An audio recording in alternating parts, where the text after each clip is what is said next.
సునీత గారు చెప్పండి. సార్ ఇప్పుడు నేను బ్రదరు అడిగితే మేము ఎట్లా గెలుస్తాం అనే దానికి చెప్పలేదు, మోడీ గారు ఏం చేసిండు అని అడుగుతున్నారు. అసలు మోడీ గారు ఎన్నిసార్లు మీ రేవంత్ రెడ్డి గారు కలిసిండో, మీ రేవంత్ రెడ్డి గారిని అడిగొచ్చి చెప్పు బ్రదర్. ఎందుకో చెప్పనా, మీ రాహుల్ గాంధీ గారే ఆయనకి ఇంటర్వ్యూ ఇయ్యని పరిస్థితి, ఆయన అపాయింట్మెంట్ ఇయ్యని పరిస్థితులలో కూడా కేంద్ర ప్రభుత్వంలో ఉన్న మంత్రులందరూ మీకు అపాయింట్మెంట్ ఇచ్చారు, ప్రధానమంత్రి అపాయింట్మెంట్ ఇచ్చాడు. ఈ రాష్ట్రానికి ఏం అడుగుతుంది ఇస్తూ పోతున్నారు. దాదాపు 12 లక్షల కోట్ల రూపాయలు తెలంగాణకు ఈ 10 సంవత్సరాలలో మా గవర్నమెంట్ వచ్చినాక ఇచ్చినామని చెప్పి మేము పత్రికల ముఖంగా, మేము విలేకరుల ముఖంగా, మేము స్టేట్ హోటల్స్ ముందులా మా కిషన్ రెడ్డి గారు పెద్ద పవర్ పాయింట్ ప్రజెంటేషన్ పెట్టి చెప్పడం జరిగింది. మేము ఏమేమి ఇచ్చినామో ఆ బుక్ నీకు పంపుతాం, నువ్వు చదువుకోతామ్మి. ఇంకొకటి, మీరు ఎట్లా గెలుస్తారని అడుగుతున్నారు తమ్మి. మీరు ఎలక్షన్లలో ఎమ్మెల్యే ఎలక్షన్లలో గెలిచిరు, మీరు ప్రభుత్వం ఏర్పాటైన 5 నెలలకే మీకు ఏ విధమైన తిరస్కారం ప్రజల నుంచి వచ్చిందో మీరు తెలుసుకోవాలి. 17 సీట్లు ఉంటే 8 సీట్లు మేము గెలిచినాం. అది మేము 7% ఓట్ల నుంచి ఏకదం 36% ఓట్లకు వెళ్ళిపోయినాం.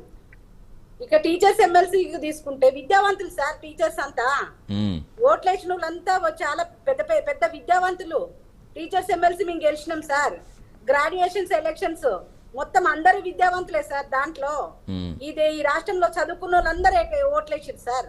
మేము ఎమ్మెల్సీ ఎలక్షన్ గెలవడం జరిగింది. మేము ఏ ఎలక్షన్లు పెట్టినా గెలుస్తూ వస్తూనే ఉన్నాము. మేము అదే కాన్ఫిడెన్స్ తో ఉన్నాము. ప్రజలకు ఏం కావాలో మేము తిరుగుతున్నాం కాబట్టి మాకు తెలుస్తా ఉంది. ప్రజలు ఏం కోరుకుంటున్నారో మాకు తెలుస్తా ఉంది. కాబట్టి ఖచ్చితంగా మేము గెలుస్తామనే నమ్మకం. అంటే ఏ అజెండాతో ముందుకెళ్తున్నారు సునీత గారు, అది కూడా చెప్పాల్సిన అవసరం ఉంది కదా. ఏ అజెండాతో ముందుకెళ్తున్నారు? ఇప్పుడు నిజంగా ఇప్పుడు ఇందాక మనం మాట్లాడుకున్నట్టుగా ఉప ఎన్నిక, ఈ ఒక్క ఎన్నిక ఫలితంతో ఏవి ఎక్కడ మారిపోదు. కానీ ఎవరి బలాలు వాళ్ళు నిరూపించుకునేది ఇది ఒక అవకాశం. ఇది రాష్ట్ర పాలనకు ఇది ఒక రెఫరెండం గా చూస్తారు కాబట్టి. అంటే ఏం చెప్పబోతున్నారు ప్రజలు, ఏ విధంగా ఓట్లు అడగడానికి మీరు మీ ప్రయత్నంగా మీ పార్టీ నుంచి ఏం చేయబోతున్నామని చెప్తున్నారు? సార్ ఇక్కడ కాంగ్రెస్ పార్టీ ఏదైతే ఇప్పుడు దోకా కాట్ అని ఎన్ని వాగ్దానాలు ఇచ్చిందో, ఎన్ని వాగ్దానాలు తుంగలో తొక్కి ఓట్లు వేయించుకుందో, మేము అది చెప్పబోతున్నాం. ఈ 2 సంవత్సరాల కాలంలో అసలు ఏం చేసిందో చెప్పబోతున్నాం. అది మీ మ్యాండేటరీ సార్. అది ఎందుకు అంటే మీరు ఎలక్షన్ల ముందు ఏం చెప్పినారో ఏ ఒక్కటి చేయకుండా, ఏ ఒక్కరిని అడిగినా, ఏ స్లమ్కి వెళ్ళి అడిగినా, ఏ అక్క ఇంటికి వెళ్ళి అడిగినా ఏమి ఇవ్వలేదు మాకు. ఇంకా హైడ్రాని తెచ్చి మా కొంపలన్నీ కూల్చి మమ్మల్ని ఆదరబాధ చేసి మమ్మల్ని భయపెట్టించి ఇవన్నీ చేయగలిగింది. కానీ మాకు అభివృద్ధి పదాలు ఏవి ఇచ్చిన సందర్భం లేదు. ఓ ఇల్లు కట్టించింది లేదు, ఓ పెన్షన్ ఇచ్చింది లేదు, మాకు నిరుద్యోగులకు వృత్తి ఇచ్చింది లేదు, ఏది ఇవ్వలేదు. ఆటో రిక్షా వాళ్ళు కూడా మాకు 12,000 ఇస్తున్నాను, అది కూడా ఎగనామం పెట్టిండు అని చెప్పేసి ప్రతి ఒక్కరు ఆడ మాట్లాడుతున్న సందర్భం మనం చూస్తున్నాం సార్. ఇంకా బీఆర్ఎస్ కోసం సార్, బీఆర్ఎస్ గ్రాఫ్ ఎలా నేను మాట్లాడతానండి. సుమిత్ర గారు ఇస్తారు, మీకే ఇస్తాను. ఒక్క నిమిషం సార్, చూస్తున్నాం సార్. ఎంపీ ఎలక్షన్లలో పోతే 0, ఎంపీ ఎలక్షన్లలో 0 పోయింది. మన కంటోన్మెంట్ ఎలక్షన్ చూసుకుంటే వాళ్ళ సీటే వాళ్ళకు పోవడం జరిగింది. ఇక ఎమ్మెల్సీ ఎలక్షన్లకు వస్తే వాళ్ళు కంటెస్ట్ చేసే పరిస్థితి కూడా నాకు కనపడలేదు. కాబట్టి ఇప్పుడు ఈ రోజు బీఆర్ఎస్ ని వెల్కమ్ చేసే పరిస్థితి ప్రజలు లేరు. ఇప్పుడు నేను ఎందుకంటే సుమిత్ర గారు దయచేస్తారు, సుమిత్ర గారు నమ్ముతున్నారు కాబట్టి మేము ఇవన్నీ ముందు ఇది ఎవరి పార్లమెంట్ నియోజకవర్గ పరిధి అండి? కిషన్ రెడ్డి గారు కేంద్రం. సునీత గారు ఆగండి, మీరు అయిపోయింది. సునీత గారు ఒకటే నిజమే, కరెక్ట్. అడగండి సుమిత్ర గారు, అడగండి చెప్తారు. ఇది ఎవరి పార్లమెంట్ నియోజకవర్గ పరిధి అండి? కేంద్ర మంత్రి కిషన్ రెడ్డి గారి పార్లమెంట్ నియోజకవర్గ పరిధి. ఏమైనా ఒక్క రూపాయి ఈ నియోజకవర్గానికి కేంద్రం నిధులు ఇవ్వగలిగినరా? ఎప్పుడు కూడా అటు చంద్రబాబు నాయుడుకి నిధుల వరద. అక్కడ చంద్రబాబు నాయుడు మద్దతు లేకపోతే కేంద్రంలో మోడీ గారి ప్రభుత్వం నిలబడదు.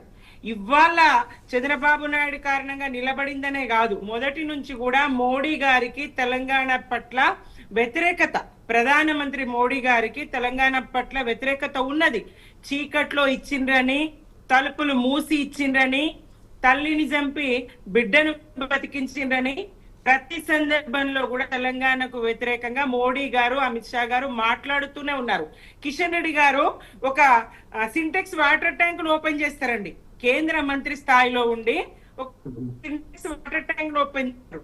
అలాగే రైల్వే లిఫ్ట్ ను ఆయన జాతికి అంకితం చేస్తారు. ఇదండి బీజేపీ చేసిన అభివృద్ధి. 8 మంది పార్లమెంట్ సభ్యులు ఉన్నారు, అందులో 2 మంత్రులు ఉన్నారు. రాష్ట్రానికి ఏం తెచ్చిందండి?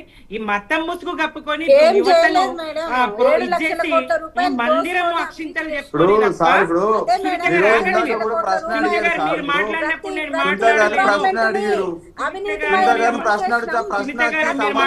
నేను బీజేపీ కాంగ్రెస్ ప్రశ్నకి సమాధానం చెప్పాలని సునీత గారు మేము అడుగుతున్నాం. ఏ విధంగా గెలుస్తారు అని అడుగుతున్నాం. అయితే టిఆర్ఎస్ పార్టీ మీద కాంగ్రెస్ పార్టీ మీద విమర్శలు చేస్తారు.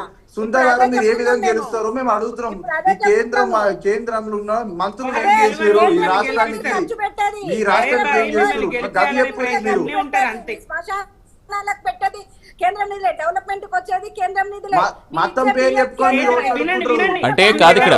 ఓకే ఓకే ఓకే ఒక్క నిమిషం సుమిత్ర గారు, ఒక్క నిమిషం రాహుల్ గారు మీదే అడుగుతాను, మీ క్వశ్చన్ అడుగుతాను. ఒక్క నిమిషం. మీ మధ్యలో ఇంటరాప్ట్ కాలేదు, మీ మధ్యలో నేను అంతరాయం కలిగించలేదు. వినండి, మీరు రాష్ట్రం నుంచి తీసుకునేది ఎంత, రాష్ట్రానికి ఇచ్చేది ఎంత?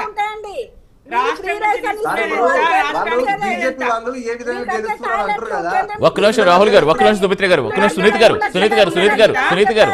సునీత గారు ఇది మీ పార్లమెంట్ నియోజకవర్గ పరిధిలోకి వస్తుంది కాబట్టి జూబ్లీస్ నియోజకవర్గానికి సంబంధించి మీరు ఏం చేస్తారు, ఏం తీసుకొచ్చారు, దానికి ఏమైనా ఆన్సర్ ఇవ్వగలరా?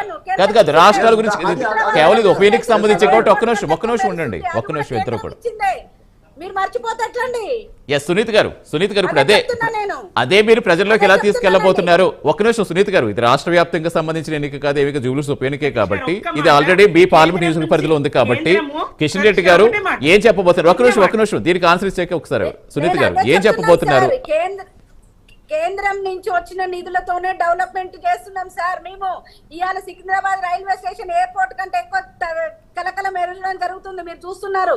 ఇవాళ చెర్లపల్లి రైల్వే స్టేషన్ స్వాతంత్రం వచ్చిన తర్వాత ఫస్ట్ మన ఇండియన్ దాంట్లో చేసుకున్నది రైల్వే స్టేషన్ కానివ్వండి, ఇవాళ వందే భారత్ ఎక్స్ప్రెస్ కానివ్వండి, ఇవాళ నేషనల్ హైవే కానివ్వండి, ఇవాళ RRR వచ్చిందంటే వారు కాదండి. ఇవాళ వచ్చేసి ఫ్లైఓవర్ అంటే ఆయన రాష్ట్రం నుంచి తీసుకున్నది ఎంత, రాష్ట్రానికి ఇచ్చింది ఎంత కేంద్రం? ఆయన వల్ల కాదా అండి? తెలంగాణ నుంచి సంవత్సర ఆదాయం ఎంత కేంద్రానికి? కేంద్రాన్ని నడిపించేది రాష్ట్రం కదండి. మీరు ఇల్లు కట్టిస్తున్నామని చెప్పారు, మీకు ఇళ్ళకి పైసలు ఇచ్చినా కూడా మీరు డైవర్ట్ చేసుకొని మీరు ఇల్లు కూడా కట్టిన పరిస్థితి. 3 లక్షలు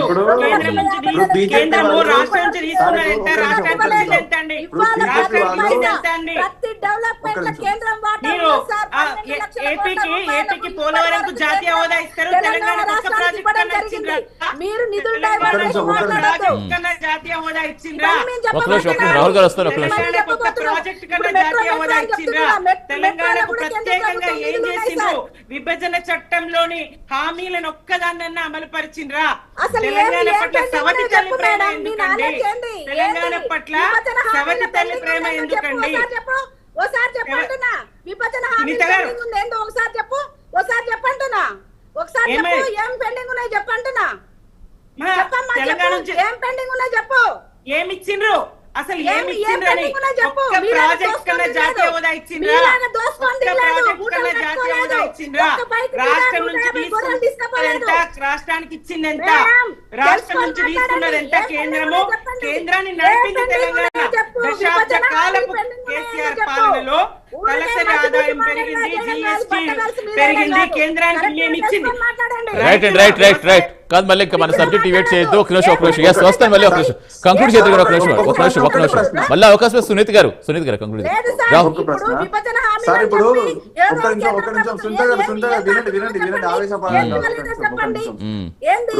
మేమేం అడిగినాం? రెండోసారి కూడా ప్రశ్న అడిగారు సార్, మీరు అడిగారు, నేను కూడా అడిగినా. ఆ ప్రశ్నకి వాళ్ళు ఏం చెప్పకుండా ఉర్రడం కాదు, సమాధానం చెప్పాలి. అలా కాదు రాహుల్ గారు కాదు, ఏ అంశాలతో వెళ్తున్నారు మీరు? గెలిచడానికి అడగలమే కానీ ఎవరు గెలుస్తారనేది మనం ముందుగానే ఎవరు కూడా జస్టిఫై చేయలేం. కానీ అది ఓటు, దానికి మనం ఆన్సర్ ఎవరు ఇవ్వలేదు, మనమే కాదు. కానీ ఒక నిమిషం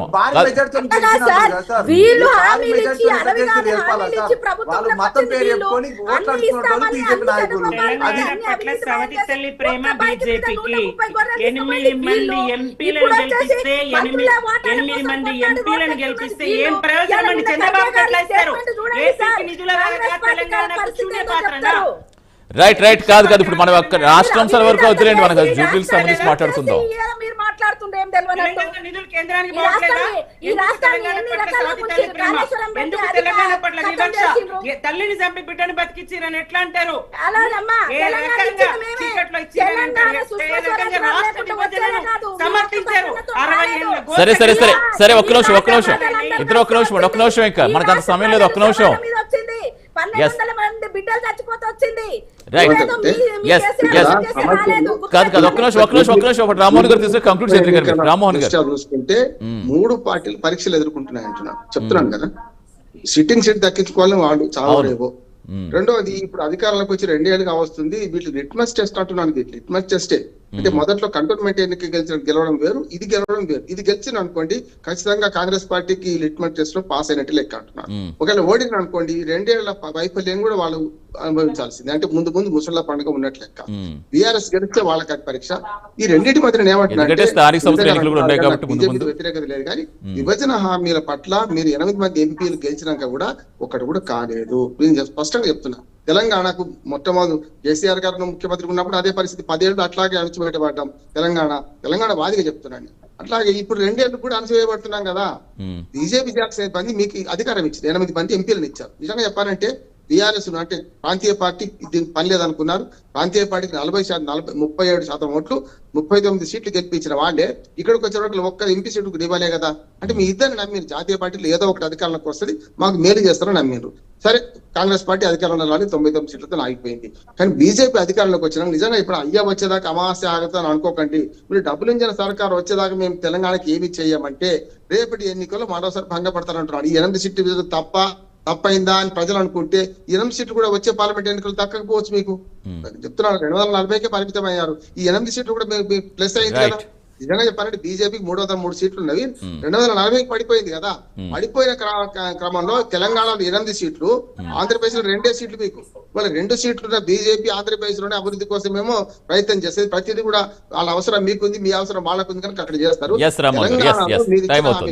చెప్తాను సార్, విధాన హామీలలో మన బయ్యారం కర్మాగారం సంగతి ఏంది అంటున్నాను నేను. వాళ్ళ రీజనల్ రింగ్ రోడ్ మంజూరై 10 ఏళ్ళు అయింది, 8 ఏళ్ళు అయింది అనుకుంటున్నాం. ఉత్తర భాగం మొదలు పెట్టలేదు, దక్షిణ భాగం దిక్కు వచ్చేదాకా మేము చేయమంటే సమస్య లేదు. అయ్యా వచ్చేదాకా అమావాస్య ఆగదు. మీరు ఇప్పుడు ఏం చేస్తారంటే నిజంగా బీజేపీ పార్టీకి రేపు అసెంబ్లీ ఎన్నికల్లో కానీ రేపు పార్లమెంట్ ఎన్నికల్లో ఓట్లు కావాలంటే ఈ 3 ఏళ్ల అర్థం ఉన్నది. ఇంకా ఈ 3 ఏళ్ల అర్థంలో నా కోరిక ఒకటే, మీరు మనకు వరంగల్ కోచ్ ఫ్యాక్టరీ పూర్తి చేయండి. అట్లాగే బయ్యారం ఉక్కు కర్మాగారం మొదలని పెట్టండి. అట్లాగే మనకు మనోహరాబాద్ లైన్ ఉంది, కరీంనగర్ మనోహరాబాద్ లైన్ శంకుస్థాపన చేసిండు మోడీ గారి, శంకుస్థాపన చేసిండు. దానికి కంటోన్మెంట్ రోడ్ల సంగతి ఏంది? కాదు రాహుల్ గారు ఇంకా కాదు స్థానిక సమస్యలకు సంబంధించి ఏం చెప్పబోతున్నారు చెప్పండి. చాలా ఒక్కొక్క పాయింట్ లో ఎన్నికల్లో రాష్ట్ర స్థాయి జాతీయ స్థాయి సమస్యలు కూడా పరిగణలోకి తీసుకోవాల్సిందే. మీరు జూబ్లీహిల్స్ ఎన్నికలు కేవలం అక్కడ పరిమితం చేస్తే లాభం లేదు. 3 పార్టీలు కూడా ఏదైతే మాట్లాడుతున్నారో వాళ్ళు రాష్ట్రానికి లిట్మస్ టెస్ట్ అన్నాను. కానీ కాంగ్రెస్ పార్టీ 23 నెలలు ఏం చేసింది అనే దానికి వాళ్ళకి టెస్ట్, గత అభివృద్ధి ఏమైంది ఇప్పుడు వాళ్ళు చేస్తారా అనే దానికి ఇది వీళ్ళకి టెస్ట్, బీజేపీకి పెద్ద టెస్ట్ అంటున్నాను. అందుకని రాహుల్ ప్రశ్నతో నేను కూడా ఏకీవిస్తున్నాను. బీజేపీకి టెస్ట్ ఏంటంటే మీరు దాదాపు పార్లమెంట్ ఎన్నికలు 8 మంది గెలిచారు. కిషన్ రెడ్డి సమయం అయిపోతుంది.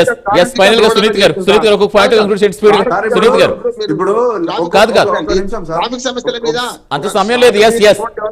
కేంద్ర ప్రభుత్వం